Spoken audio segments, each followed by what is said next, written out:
Circuler, circuler, on sait qu'il est fait pour rouler, pour servir et pour acheter. C'est pas un œuf qu'il faut couver, l'argent ça doit circuler. L'argent ça doit circuler.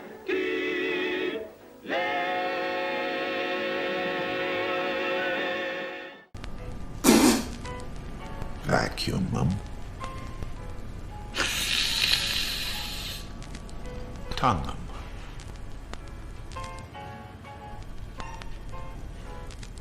Dans cette poubelle nauséabonde de la conspiration antisémite du haut jusqu'au jus de fond de poubelle. Sans doute l'une des théories du complot les plus répandues au monde, la famille Rothschild contrôlerait secrètement l'économie mondiale. Depuis l'apparition de cette rumeur conspirationniste au milieu du XIXe siècle, on a accusé les Rothschild de bien d'autres choses encore, d'avoir commandité des assassinats politiques, fomenté des guerres et des révolutions afin d'en tirer profit, mais aussi, comme ont suggéré récemment Dieudonné Mbala.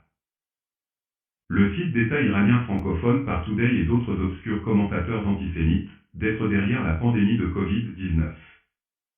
Certains accusent les Rothschild de contrôler le climat. D'autres, comme David Icke, vont jusqu'à prétendre qu'Adolf Hitler était un Rothschild ou même que la célèbre famille aurait financé la Shoah. Contrairement à ce qu'affirme la rumeur, la banque Rothschild ne siège pas au conseil de la Banque fédérale de New York, la plus importante des 12 banques fédérales, lesquelles ne contrôlent pas non plus la réserve fédérale des États-Unis. Voici un petit condensé de leur histoire. J'ai personnellement moi, Primavera, connu Nadine de Rothschild, une personne très simple pour son rang qui prenait plaisir à partager nos soirées endiablées. La famille Rothschild, une dynastie de banquiers qui apparaît au XVIIIe siècle, va focaliser sur elle tous les fantasmes antisémites jusqu'à nos jours. Certains complotistes prétendent ainsi que les Rothschild contrôlent la finance mondiale et sont à la source de tous les maux du monde. En réalité, le seul membre de la famille Rothschild à être recensé par le classement Forbes des plus grandes fortunes du monde arrive à la 1284e place, loin, très loin derrière les patrons de grandes multinationales comme Amazon ou Microsoft.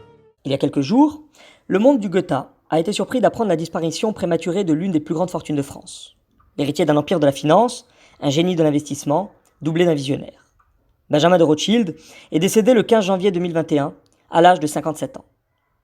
L'homme, qui vivait à 100 à l'heure, pressentait que la mort le guettait.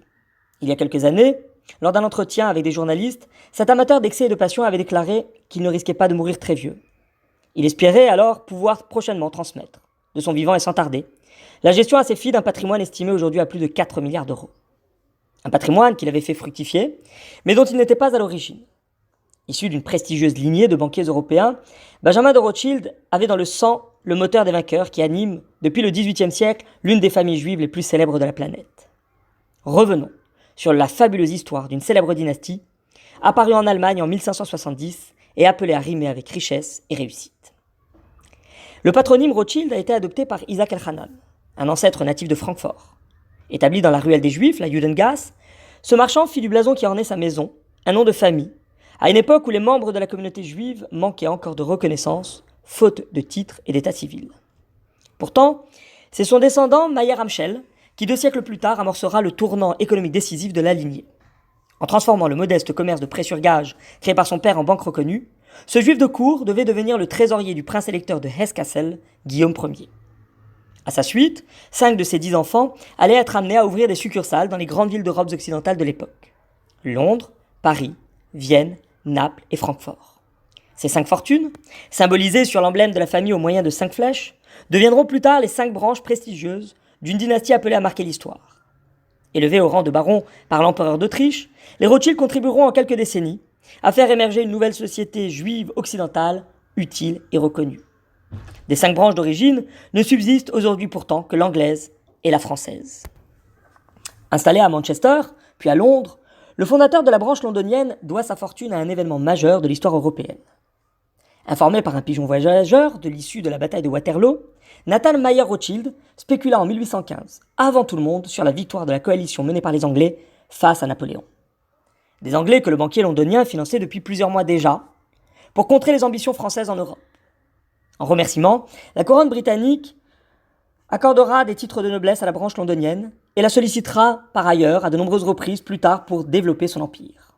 Le fils de Nathan participa ainsi au creusement du canal de Suez en Égypte et encouragea l'essor du chemin de fer au Royaume-Uni tout au long du XIXe siècle.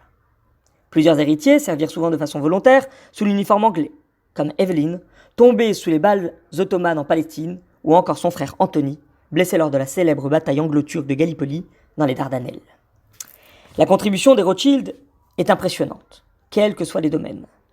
On doit ainsi à l'anglais Nathaniel de Rothschild, né en 1812, d'avoir acquis et développé dans le Bordelais un domaine viticole appelé à devenir l'un des plus renommés au monde. J'ai nommé le cru classé de Pauillac, mieux connu sous l'appellation Mouton Rothschild. À la même époque, son oncle, James de Rothschild, né Jacob Mayer, fait rayonner la branche française à Paris. Grand philanthrope, le représentant de la lignée installée rue Lafayette est un esthète autant qu'un bon vivant.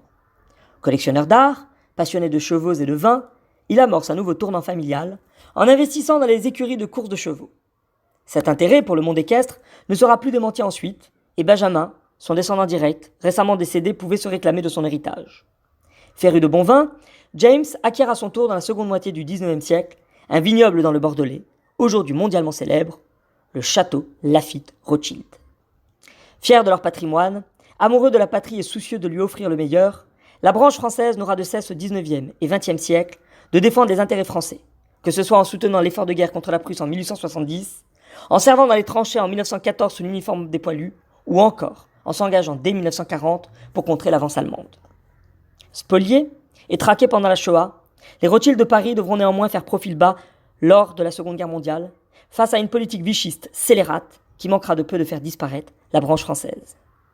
Mais c'est sans compter la résilience des survivants, soucieux de renouer avec le prestigieux passé familial, et dont peuvent tirer orgueil les feux de feu Benjamin de Rothschild, dont la tâche sera désormais de passer le flambeau à la prochaine génération.